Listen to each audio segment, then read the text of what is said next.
आज की कहानी का शीर्षक है केवल एक प्रश्न। तो चलिए कहानी शुरू करते हैं।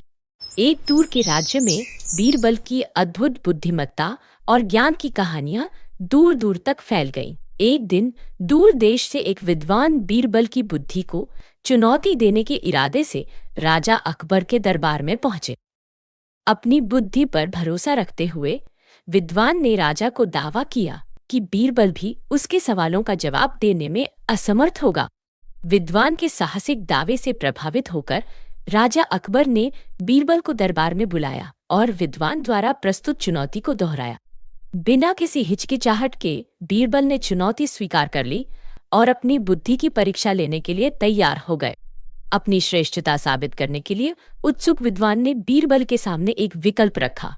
क्या आप 100 आसान प्रश्नों का उत्तर देना चाहते हैं या एक कठिन प्रश्न का? उसने पूछा। अपनी क्षमताओं पर हमेशा भरोसा रखने वाले बीरबल ने एक कठिन प्रश्न चुना। मुस्कान के साथ विद्वान ने अपना प्रश्न पूछा। मुझे बताओ बीरबल, पहले क्या आया, मुर्गी या अंडा? बीरबल प्रश्न पर ध्यानपूर्वक विचार करते हुए रुक गए। कुछ देर सोचने के बाद उसने आत्मविश्वास से जवाब दिया, मुर्गी पहले आई। विद्वान बीरबल के त्वरित उत्तर से चकित हो गए।